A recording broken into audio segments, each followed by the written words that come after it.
এই হলো বগা লেক, বান্দরবান জেলার রুম উপজেলায় এই বগা লেক অবস্থিত।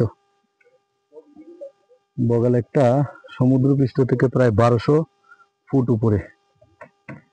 আচ্ছা, এই বগা লেকের অর্থ কি? বগা এটা পাহাড়িদের শব্দ, বগা শব্দের অর্থ সাপ, সাপের লেক। ও, বগা শব্দের অর্থ সাপ, আর লেক তো লেকই, তাহলে সাপের লেক। সাপের লেক। আর এখানে কথিত আছে এখানে নাকি একটা আগ্নেয়গিরি হয়েছিল, আগ্নেয়গিরির কারণে এই লেকটা সৃষ্টি। আর এই লেকটা আরেকটা বৈশিষ্ট্য হচ্ছে এটা ওই একটা সময় এই পানিটা ঘোলা হয়ে যায়। এটা কখন, টাইমটা কখন? এপ্রিলের ভিতরে পানি ঘোলা হয়ে যায়, আবার পুনরায় আবার সবুজ হয়ে যায়। মানে এপ্রিল মাসে পানিটা ঘোলা হয়ে যায়। আবার এটা আরেকটা কারণ হইতে পারে যে ওই গরমকালে, মানে শীতের পরে যে গরমকাল শুকনো মৌসুম আসে, সেইটার প্রভাবে হয়তো অনেক জায়গা এরকম ঘোলা হয় দেখছি। সম্পূর্ণ পানি ডিসকালার হয়ে যায়, মাছ মরে যায়। হ্যাঁ। আর এর থেকে 2-3 গুণ বড় একটা লেক আছে, রাইটকান লেক। এই যে ওই লেকেও পানি একই দিনে ঘোলা হয়ে যায়। এটা কারণ কি? এটা অনেকজন বৈজ্ঞানিকরা থিওরি, জানি না, অনেকজন বলে যে এই লেকের সাথে ওই লেকের কি সম্পর্ক বলা। আচ্ছা, ওই লেকটা কোথায়? এটা এখান থেকে বিলাসের আন্ডারে পড়ছে, এইদিকে যায় রাঙ্গামাটি জেলা কিছু অংশ বিলাসের পড়ছে। বিলাসেরি উপজেলা। হ্যাঁ, তাহলে এটা এই রুমা দিয়ে ঢুকে। এটা এটা কোন ইউনিয়ন? এটা রুমা সদর ইউনিয়ন। রুমা সদর ইউনিয়ন। 2 নং রুমা সদর ইউনিয়ন, উপজেলা রুমা। আচ্ছা, আর এই হলো আমাদের আর ওই যে বগা লেকের ভিউ, ভিউ। আমরা এটা আসছি একটা ভিআইপি একটা থিয়েটার আছি, আর এটা একটা কাপল কেবিন। আচ্ছা, ও এটা বুঝতে পারি। পুরোটার মধ্যে একটাই শুধু রুম, 4,500 টাকা। এটা আমাদের গাইড, গাইডের নাম কি? তোমার পরিচয়? নাম মোহাম্মদ রাহাতুল্লাহ। রাহাতুল্লাহ। তোমার বাড়ি কোথায়? আমার বাড়ি রোমা, স্থানীয় বাসিন্দা আমি।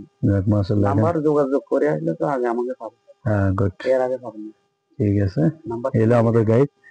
আর এই যে এটার মধ্যে দিয়ে আমাদের এই যে বগা লেকের একটা ভিউ দেখা যাচ্ছে এই যে এই আয়নাতে। হ্যাঁ, সুন্দর পরিবেশ। আজকে আসলে পর্যটক তেমন নাই, সেই কারণে মনোরম পরিবেশ। আমরা হঠাৎ ভোরবেলা আমরা 4 জন মিলে ডিসিশন নিলাম যে একটু বগা লেকে যাবো, টান দিছি। আজকে একটু স্লো চালাইছি, যার কারণে 2টা দুপুর হয়ে গেছে। এখানে আসলে পৌঁছাইতে হবে 12টার আগে। 12টার আগে পৌঁছাইলে আবার ব্যাক করতে দিনে দিনে ব্যাক করা যাবে। এখন আমরা যদি এই টাইমে এখন ব্যাক করি, আমাদের আবার সন্ধ্যার পরে গাড়ি চালাইতে হবে।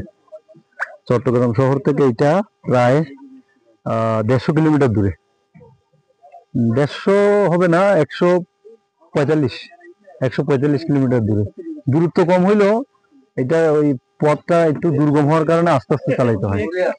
আর এই পথটা দিয়ে, এই যে পথটা বেরোচ্ছে, এটা দিয়ে কেওক্রাডং যায়। বাংলাদেশের 3য় সর্বোচ্চ চূড়া কেওক্রাডং।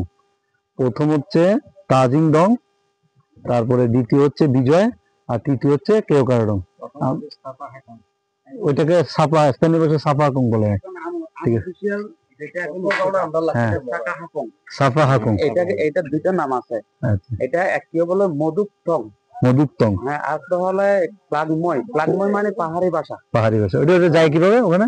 এটা ওই আপনার কাঞ্চি দিয়ে ঢুকে যায়। আদোহারা তো। আচ্ছা, ওটা উচ্চতা কত ফুট? এটা 3488 ফিট। কেওক্রাডং হলো 3172 ফিট, রাইট। আর ওইটা হচ্ছে এই তাজিং ডং হচ্ছে 3300 কত ফিট? 76 ফিট মনে হয়। তাজিং ডং অনেক জনে বলে উচ্চতা বেশি। না, দ্বিতীয়, তৃতীয়, প্রথম তৃতীয় হয় না, এটা আর একটা আছে পাহাড়। তাজিং ডং হচ্ছে বড়। আচ্ছা, এটা হলো রাঙ্গামাটি জেলা পড়ছে, এদিকে ঢুকে। এটা দুবলং হাপং। এটা ধরো মাঝে জামা, এগুলো 7 সামিটার কিছু পাহাড় আছে। আমরা ঢাকার লোকদেরকে জিপিএস নিয়ে এগুলো বাইর করি। ওগুলো আসলে হেঁটে উঠতে হবে, ওখানে বাইক নিয়ে যাওয়ার কোনো সুযোগ নেই। এখন আমরা এখানে তাজিং ডং বাইক নিয়ে যাওয়া যায়, বাট এখানে এখন প্রশাসনের রেস্ট্রিকশনের কারণে এগুলো এখন নিষেধ। এখানে কিছু ওই পাহাড়ি সমস্যার কারণে এখন এখানে পর্যটক যেতে চায় না। আর এই যে ঢাকার কিছু পর্যটক আছে, এরা এই যে R15 নিয়ে আসছে, ধন্যবাদ।